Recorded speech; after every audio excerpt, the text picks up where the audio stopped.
Does who? We. Yeah, everyone will join you.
Shabbat Shalom, Shabbat Shalom. and welcome to Kabbalat Shabbat, to those of you who are here and those of you who might be on the other side of a streaming camera.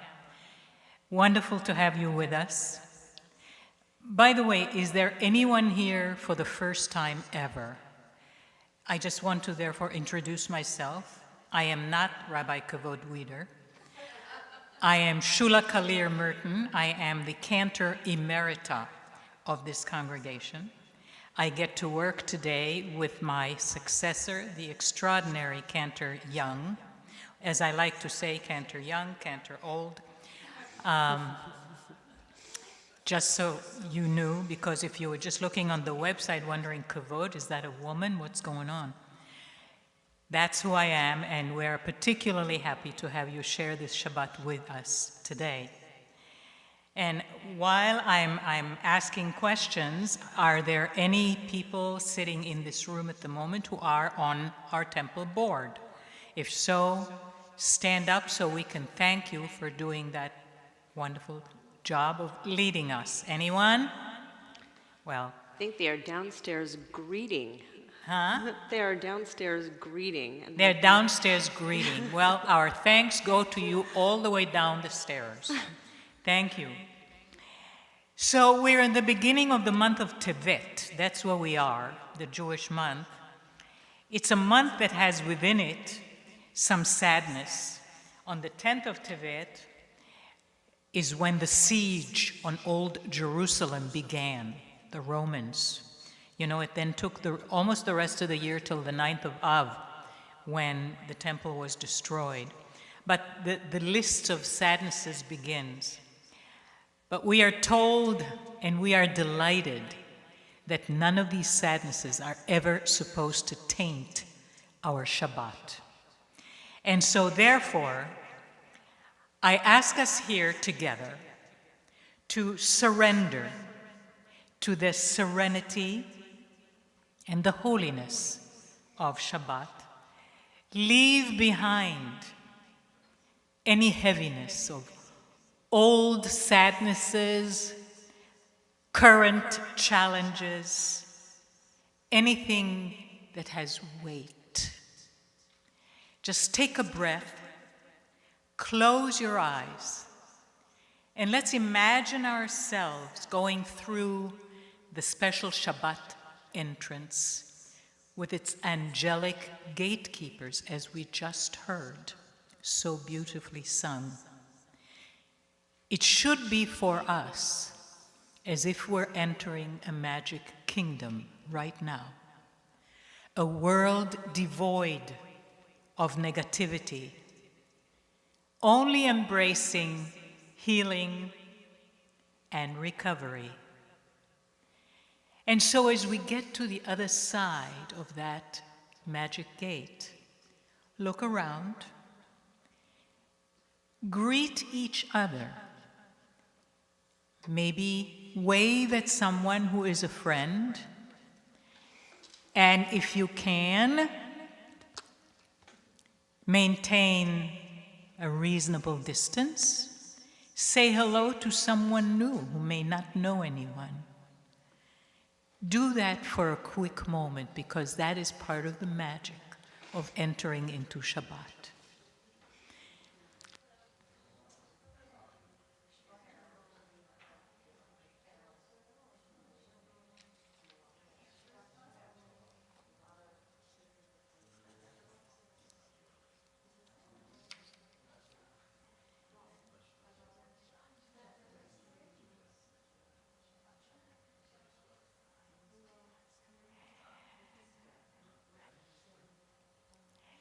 So at the moment, as we have begun this entrance into this new world of serenity and rest and beauty, we are about to welcome Shabbat with a beautiful poem, Shabbat HaMalkah. Yes, it's a poem. It is not a prayer. It never was a prayer. But its lyrical beauty is such that it's found its way into our Shabbat liturgy, into our Shabbat prayer book. It was written by the great poet Chaim Nachman Bialik, forever regarded as Israel's greatest national poet, even though he died already in the 1930s. I have loved this poem ever since I was a child, having been born in Israel and learned that poem as a kid. But I'm also always so impressed with it and love it with particular love, because I know that Chaim Nachman Bialik was not a religious man. He was a secular guy, a non-religious guy, like so many of the Zionist leaders of the time in Eastern Europe were. And yet he too was captivated by the irresistible metaphor of Shabbat the Queen. Remember, Shabbat, there are two main metaphors that are used in the prayers. One is as a bride, and one is as a queen. So he's using the metaphor as a queen, and he was so impressed by it that he describes her as, with great wonderment in this poem, as coming down, arriving with her entourage of angels, right? Sliding down to the earth, majestically, as if beamed down by God's amazing power. That's the amazing thing. A secular, enlightened poet was able to buy into this glorious metaphor of Shabbat, the queen, of the angels, of banishing away the routines of every day. And so we've done it too. And since the queen is now with us, let us together greet her, Shabbat HaMalka. Page 8, if you're interested.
I see that we are ready to do our candle blessing, and we have someone doing it.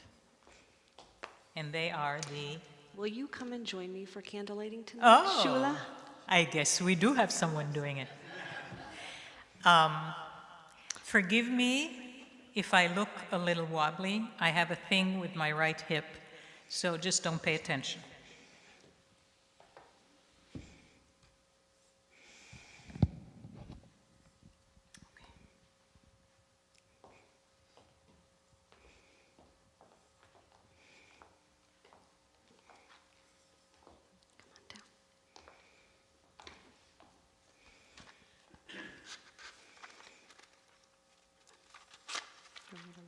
You light it, yeah. She's young, she can do it. Yeah.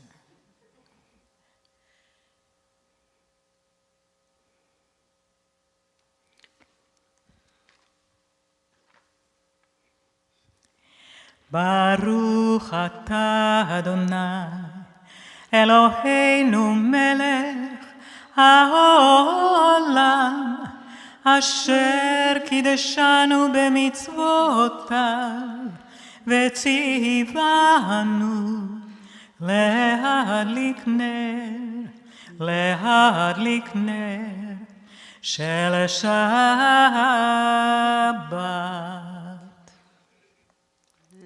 We did it. Beautiful. All right, hand. We coordinated tonight, in case you were Sorry. wondering. Great minds, Shula. I know. The same muse struck us.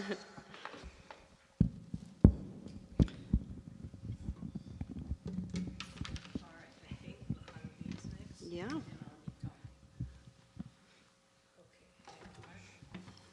This is the suspense part of the service. How will she get on the chair? I got it. Please note, there are times that we're invited to rise for particular prayers. Really important to listen to your body. If you're not able to physically rise, we can do so in spirit. And my spirit will do that today. In the meantime, we're arriving now. Remember, we just greeted Shabbat the Queen. Now we're about to greet Shabbat the Bride, the Lachadodi, everyone's favorite Shabbat song. It was created in the 16th century in Tzfat. The really fun thing about it that I always like to talk about is that those rabbis, the mystics in Tzfat, used to actually, the way they created it, they went out into the field. They really did. And had this thing where they created a whole bride thing and a groom thing and so on. And this eventually came our way and ended up becoming the beautiful Achadodi. Several versions were written. Ultimately, Shlomo Halevi Alkabetz's version is the one that made it. So what we have now is we've moved from the majesty of a royal queen to romance, bride and groom. And so now we get to embrace the delights of romance in the Lachadodi, which can be found on page 18.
Sabbath bride.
Even though we said a little while earlier that Shabbat banishes all sadness, want to be sure that you know that if there's anyone among you, either here or on the other side of the camera, who is experiencing a loss, a sadness, is mourning, we are not forgetting you. We are here for you even while we sing the joys of romance and majesty of Shabbat.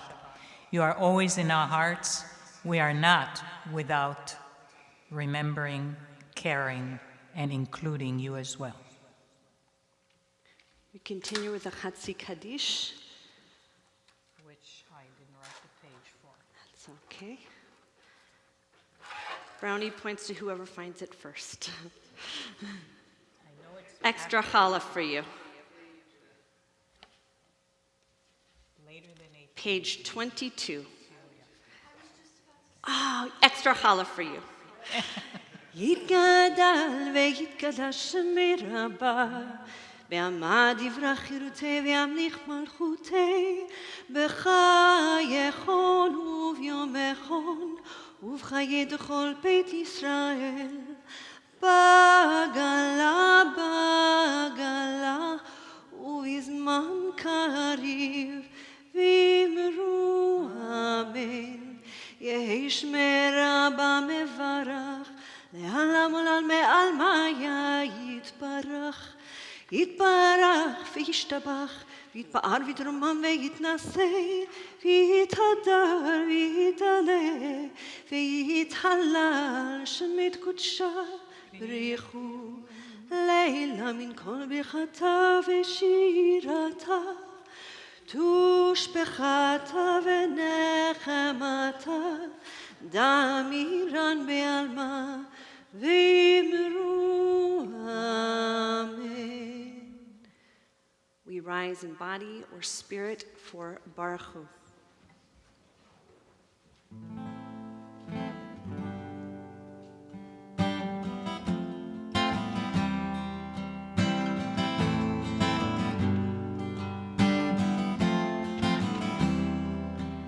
La la la.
One of the ways that we refer to God sometimes is calling God the light.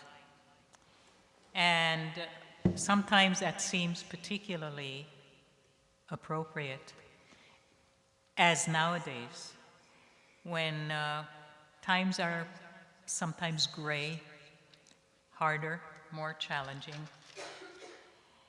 And we encounter in the prayer which we're about to do, the Yotzer, particularly this matter of creation, that light always follows the dark, no matter what. Today, yesterday, tomorrow, whatever the darkness is, will always follow, because that is how creation was. The sun always followed the dark. And so that is something we should think about as we do this beautiful prayer in this gorgeous setting, that nowadays, any other times, when we are facing grayness, darkness, difficulty, something maybe akin to occasional hopelessness, every dark is followed by light. The sun always, always comes up when the night is done. That is Yotzer on page 25, or not? 26 at the top. 26 at the top. Baruch atah Adonai Eloheinu melech haolam asher bidbaro mariv aravim b'chokhmah poteach she'arim. God of creation, who makes the evening fall from light into darkness with the setting of the sun, you unfold the heavens with brilliant moon and stars and wrap our souls with peace. Baruch atah Adonai Eloheinu melech haolam asher bidbaro mariv aravim b'chokhmah poteach she'arim. Baruch atah Adonai Hamariv Aravim.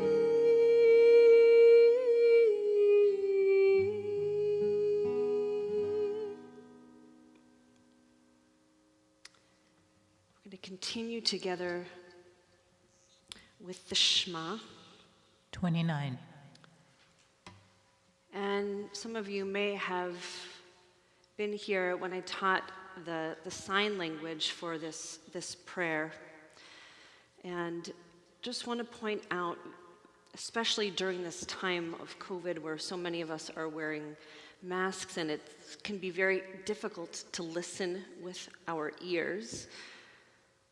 Instead of thinking about listening with our ears, it's really about paying attention with our whole body, being able to, now that we are out of our homes, to look up and see each other.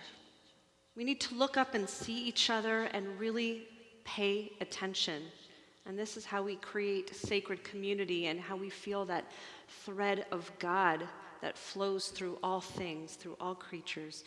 So I'm going to teach you the hand motions for this. Bring our hands by our face.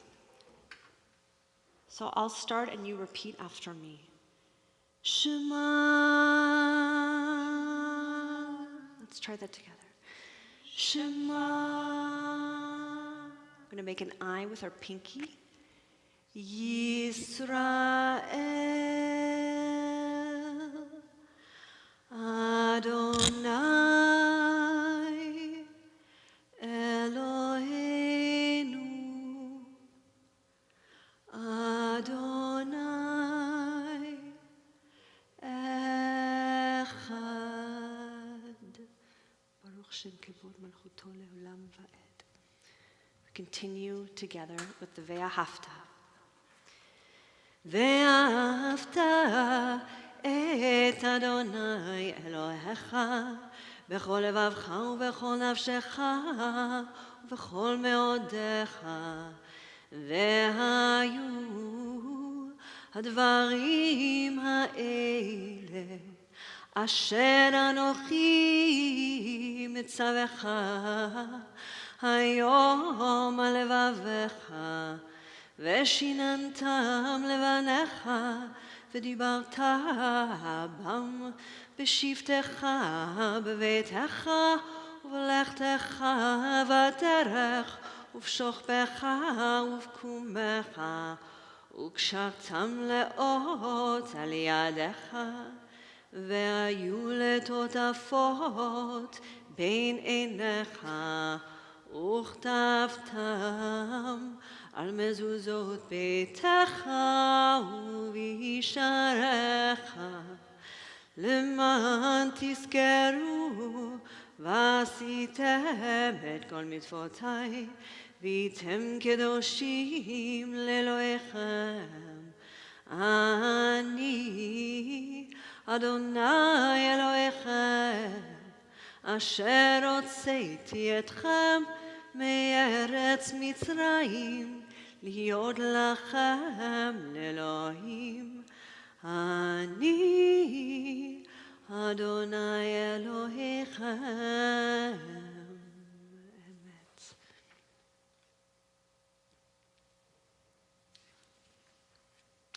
I'm going to share tonight a setting of Mi Chamocha. This is our song of redemption, and so often many of the settings that we find there are celebratory. After all, we've experienced the miracles of what happened in Egypt and our freedom from slavery into heading towards the promised land.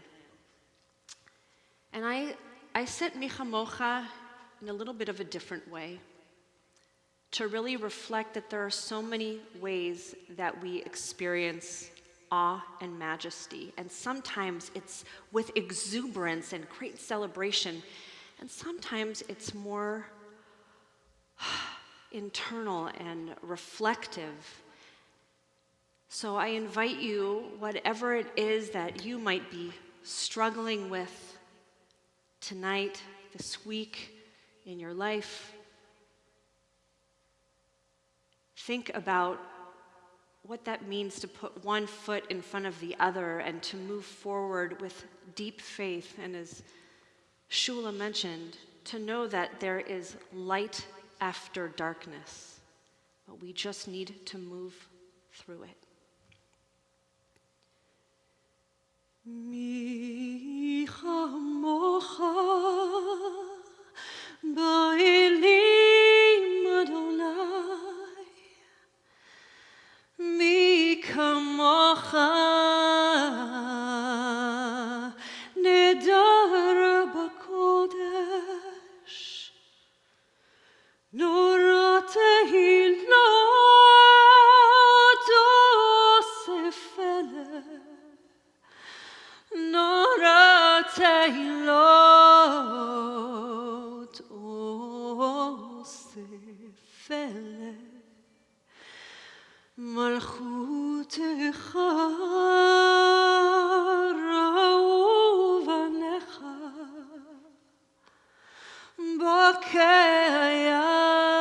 בקיים לפני משה זה לי ענו ואמרו אדוני ימלוך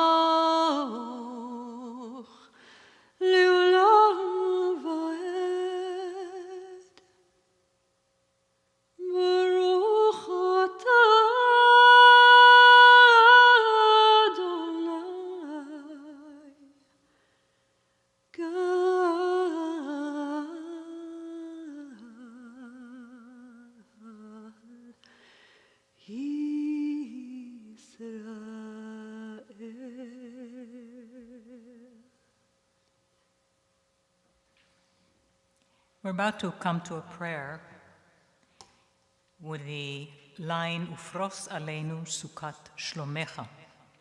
Spread over us the sukkah of your peace. And the sukkah is sort of an interesting symbol to use here. Of all the possible images to describe God's peaceful presence, why choose a sukkah?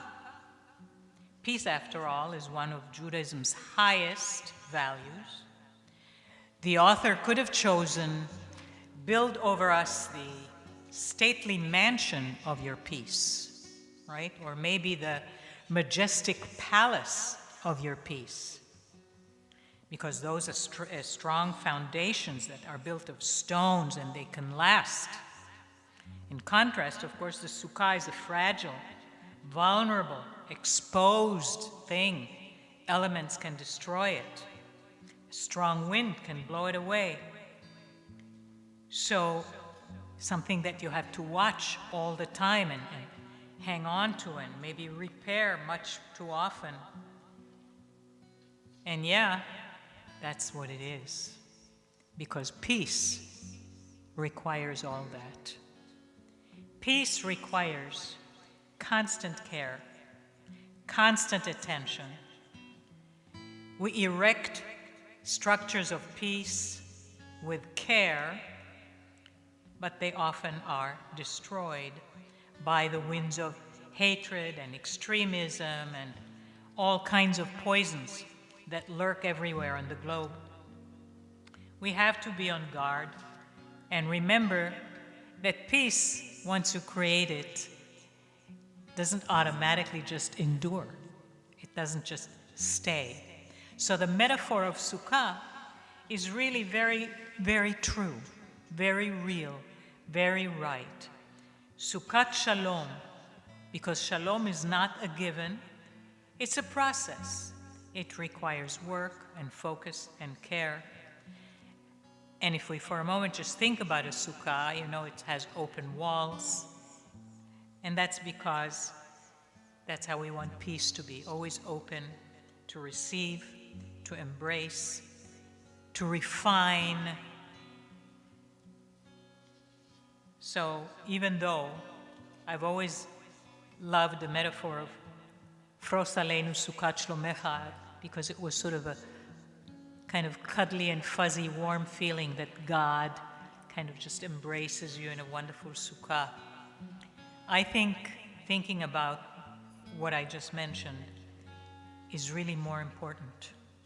That Sukkat Shalom is that thing that we need to keep working on, working toward, because it is never, ever finished and always requires our attention. Fros aleinu Sukkat Shlomecha. We can make the world better.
ברוך אתה אדוני הבורא סוכת שלום עלינו ועל כל עמו ישראל ועל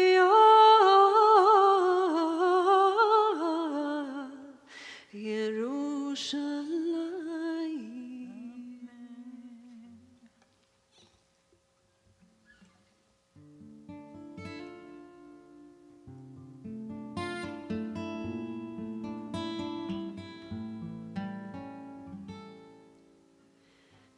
ושמרו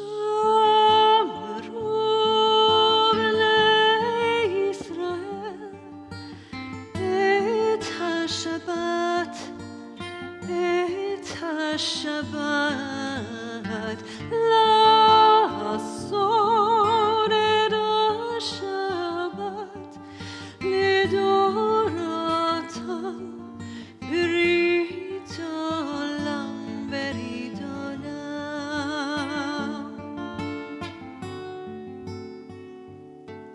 ביני ובין בני ישראל, אותי לעולם. ביני ובין בני ישראל, אותי לעולם. כי ששת ימים עשה אדוני את השמיים ואת הארץ, וביום השביעי שבת, שבת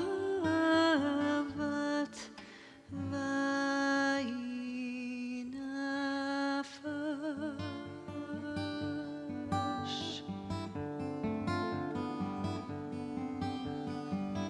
We rise together, if you're able, for the Amidah. אדוני שפתי תפתח, אדוני שפתי תפתח, ופי יגיד תהילתך, ופי יגיד תהילתך.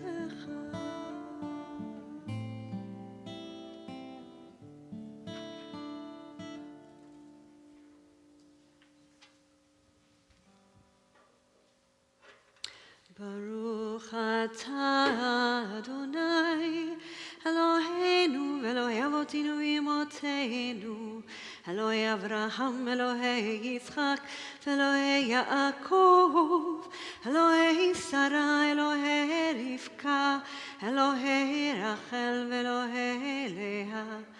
האל הגדול, הגיבור והנורא, אל עליון, גומר חסדים טובים וקונה הכל, וזוכר חסדי אבות ואימהות, ומביא גאולה לבני בניהם, למען שמו באהבה. מלך עוזר ומושיע ומגן, ברוך אתה אדוני, מגן אברהם ועזרת שרה. אתה גיבור לעולם אדוני, בחיי הכל אתה רב להושיע, משיב הרוח ומוריד הגשם, מכלכל חיים בחסד, מחיי הכל ברחמים רבים, סומך נופלים ורופא חולים, ומתיר אסורים, ומקיים אמונתו לשני עפר. מי כמוך בעל גבורות ומדומה לך, מלך ממית ומחיה ומצמיח ישועה, ונאמן אתה להחיות הכל. ברוך אתה אדוני מחיה הכל. אתה קדוש ושמך קדוש, וקדושים בכל יום יהללוך סלה. ברוך אתה אדוני האל הקדוש. We continue silently.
שלום רב על ישראל עמך,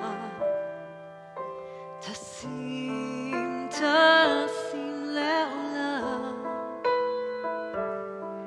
תשים לעולם.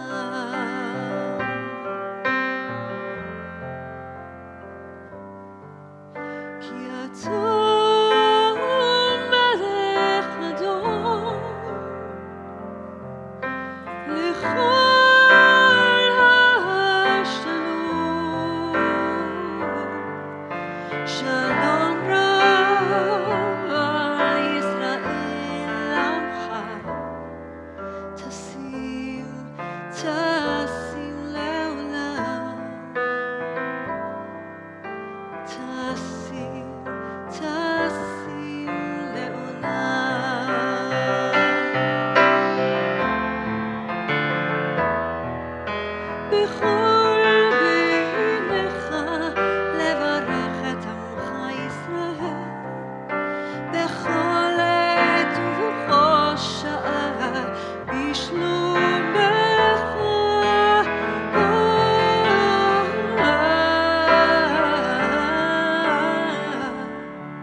Last time I got to share my thoughts and musings about Torah and about anything with you.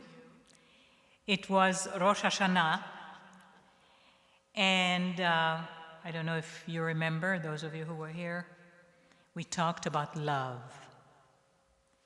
And so today, as we explore the portion Vayigash in the book of Genesis, Bereshit, happily, we can continue to explore that very same theme, this time as it evolves in the exceedingly fascinating roller coaster story of Joseph, which, by the way, is the longest continuous story in Torah. In order to illustrate the thematic points to which I'm referring, I'll tell you the story in a super condensed Reader's Digest version, so you remember what it was all about. So Joseph is his father's favorite son. He has dreams that all of his brothers and his parents bow down to him. Joseph's brothers are furious at his constant self-aggrandizement, decide to sell him into slavery as, mind you, a compromise, having first opted to kill him. So he gets sold into slavery as a result of these dreams, of his hubris and his obnoxiousness toward them. He ends up in Egypt through various events, gets thrown into jail. There he makes a name for himself as a dream interpreter, and he gets out of jail by interpreting the dreams of King Pharaoh himself, and then is elevated to being second in command to the king. And within a few years, his brothers, still living in Israel, Canaan, come down to Egypt due to a famine in Israel, and they come before him, and he recognizes them, and they don't recognize him.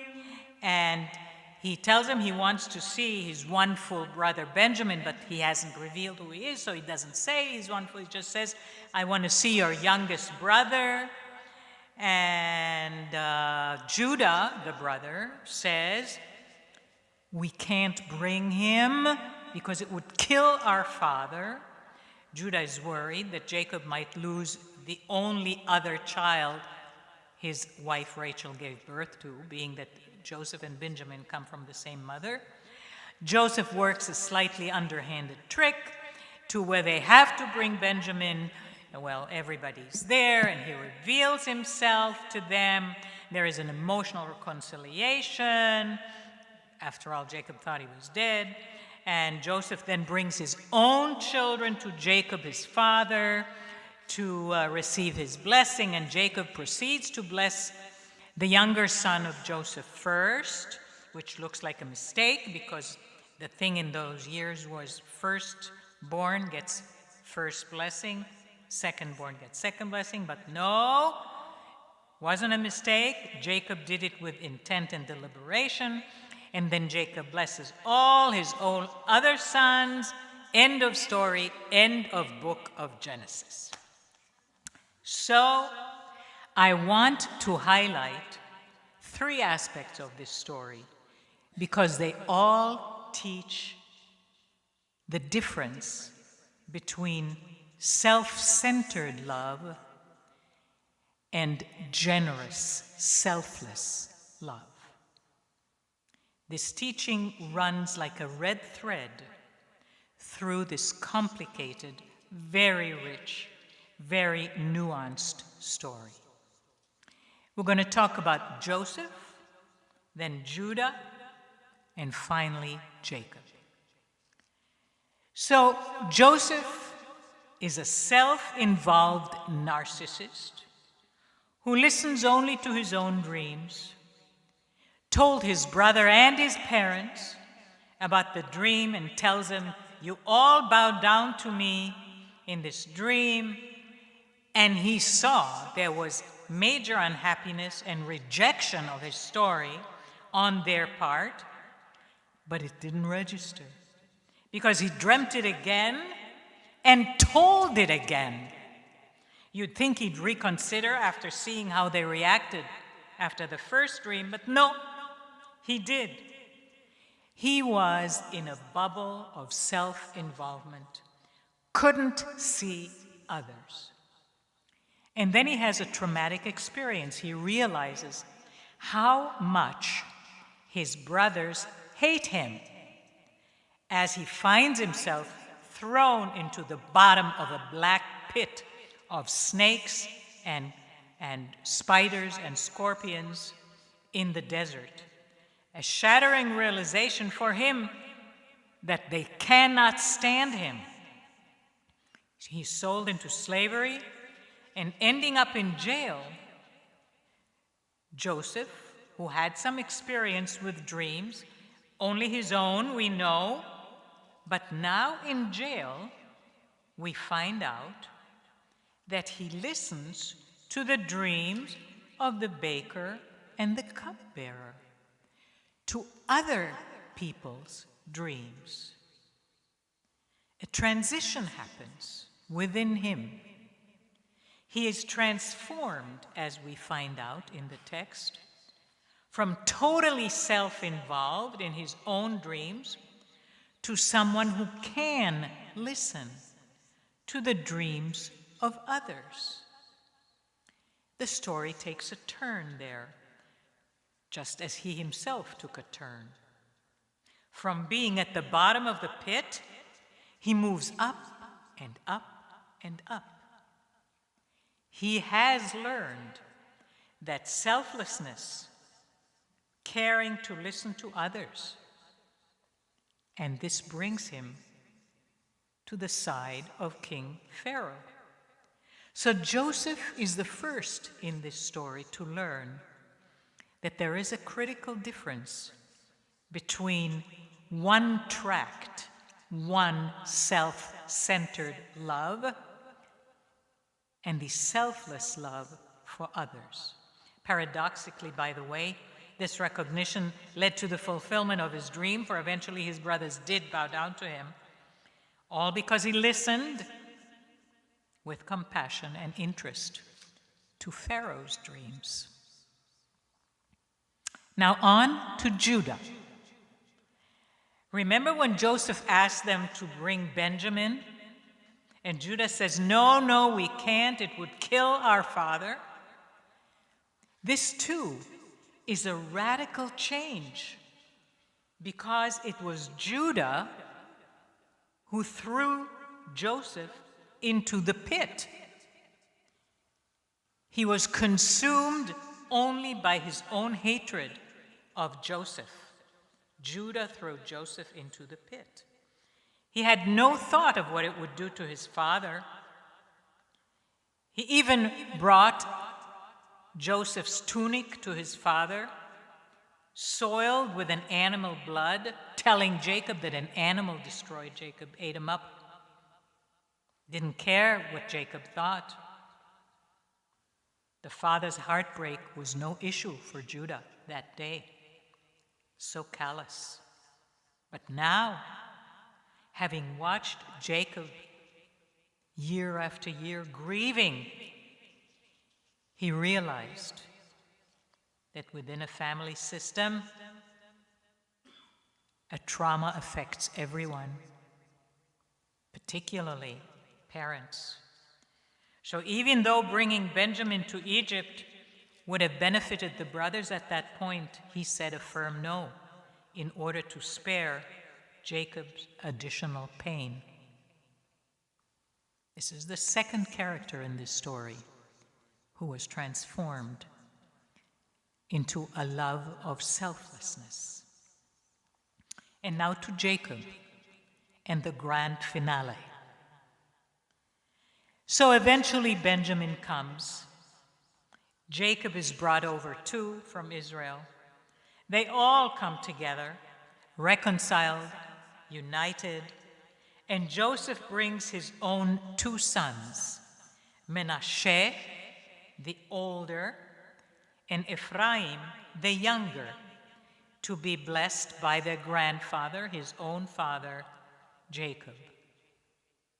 And yes, Jacob bestows his blessing on the two boys, but in order to understand the drama of this extraordinary scene, you need to, for a moment, pause and remember the history of siblings in the Torah. Brothers never get along. Right from the beginning, Adam and Eve's two sons, Cain and Abel, Cain kings Abel. Isaac and Ishmael, Ishmael gets thrown out of the house. Jacob and Esau, during their youth, Jacob steals Esau's birthright and his father's blessing, ends up having to flee to avoid getting killed by Esau. And of course, we just talked about Joseph, so you see how the brother thing is going on there. And so we see there's a pattern.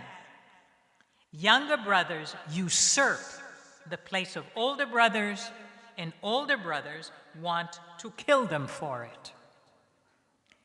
So now, Joseph's sons are standing in front of Jacob, ready to receive their blessings. Jacob, old and blind, puts his right hand on the head of the youngest, Ephraim, his left hand on the head of the oldest, Menashe. Joseph, who's keenly aware of the sibling history, rushes over to Jacob, text tells us that, to correct him, saying, Father, you're probably not seeing correctly, your sight isn't what it used to be. Your right hand needs to go on Menashe, the oldest. Jacob says, relax. I know what I'm doing. And then one of the more remarkable moments of silence in Torah happens. It was a remarkable moment, and usually remarkable moments are pomp and circumstance. No, the opposite. Silence. The oldest brother, Menashe, says nothing. He does not object in anger and fury to not having received the first blessing. He instinctively models selfless brotherly love. He doesn't have to get that first blessing because he loves his brother. A yet unseen phenomenon in Torah, which, by the way, is a fantastic way to end the book of Genesis, which, if you remember the book, and I gave you just a little taste of it, is a book replete with stories of families in dysfunction. And here, this is the first seed of maturation toward eventually becoming a people. It is a message of brotherly love and responsibility within family, community, and ultimately leading to people of Israel. And so I want to conclude with a story that is connected to this, because it's really an extraordinary incident that I read in my preparation for this evening. It happened long ago, but still within my lifetime, and it has everything to do with one line out of this week's parashah, Vayigash, a line uttered at an unlikely place, at an unexpected moment, and yet it speaks to our selfless, all-embracing love theme with elegance and grace. The line was spoken by a pope in the 1950s, some years after the end of World War II. There was a Jew named Isaac who became a historian and wrote a book about the long history of Christian anti-Semitism entitled The Teaching of Contempt. That was his thesis, that the church had spent century after century after century teaching contempt of the Jews. To his incredible surprise, he received an invitation from Pope John the 23rd to visit the Vatican. By the way, Pope John the 23rd was a good pope, kind man, sympathetic to Jews. So when Isaac came before him, the Pope stepped off his papal throne, stood face to face with his Jewish visitor, and quoted a sentence out of our parashah. He said to him in Hebrew, Ani Yosef Achichem. I am Joseph, your brother. That was a powerful moment.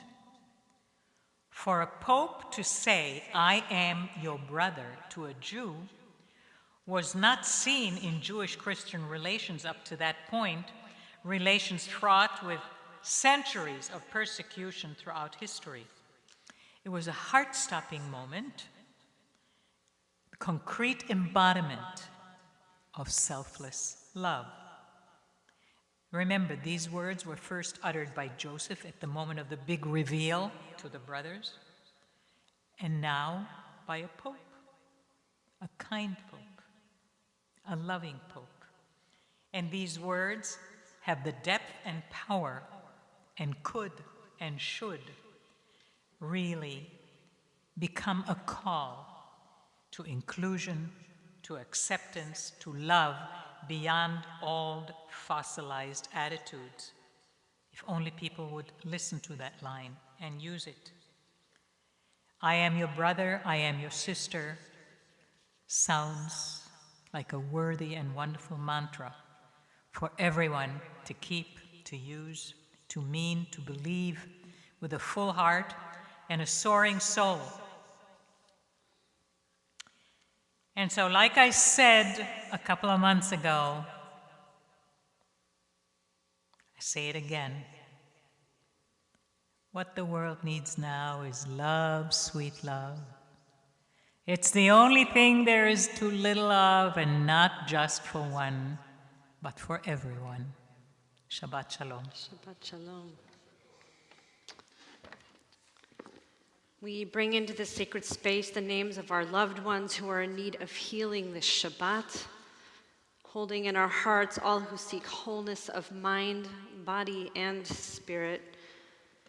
Together we hold up those who battle addiction, those who suffer from mental illness, those who are isolated, needing connection to community. And we hold in our prayers the strength for the caregivers who work so hard to support those struggling with illness. God, in your oneness, may we find healing and strength, and may we find renewed wholeness and purpose, and may we find peace. If there are any names that you would like to bring into our sacred space tonight, I invite you to share them out loud.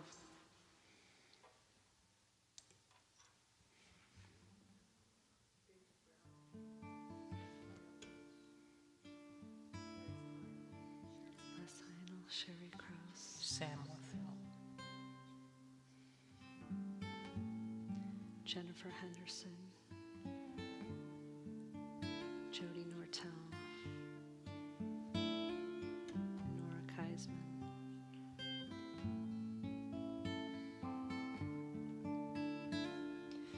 מי שברך אבותינו, אברהם, יצחק ויעקב. מי שברך אמותינו, שרה רבקה, לאה ורחל. May the one who blessed our mothers, may the one who blessed our fathers, hear our prayer, hear our prayer, hear our prayer, hear our prayer, and bless us as well. Bless us with the power of your healing. Bless us with the power of your hope. May our hearts be filled with understanding and strengthened by the power of your love. Hear our prayer, hear our prayer, hear our prayer, hear our prayer, and bless us as well. we rise together for Aleinu.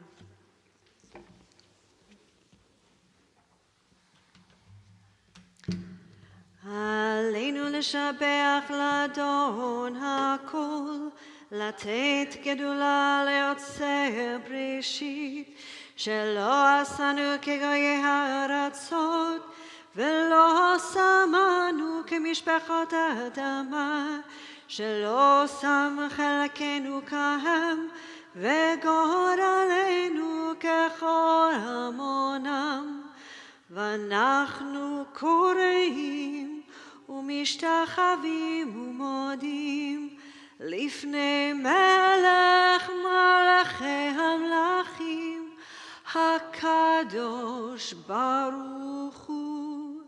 ונאמר, והיה אדוני למלך על כל הארץ ביום ההוא, ביום ההוא יהיה אדוני אחד, ושמו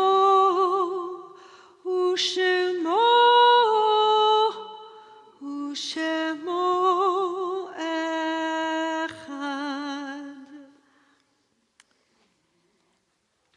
We've arrived at the mourner's Kaddish, and we're going to read names of those who are on our Yahrzeit list and also on our Shloshim list, but I'm wondering if there's anyone here who is mourning and would like to mention a name for whom they're mourning. You can do it right now. Go ahead. Okay, anyone else? Okay. All right. Thank you for that. We recall our loved ones whom death has recently taken from us, who are still within Shloshim, the first 30 days after burial, and that would be Norbert Kaufmann. We remember with love the additional following names: Toby David Balaban, Pete Beckwith, Francis G. Binder, Barbara Cherry, Sender Edberg, Eleanor Finkel, Aziz Firuz Baksh, Sidney Greenstone, Rosa Halaz, Harry Heskin, Joe Eisen, Alex Kirsch,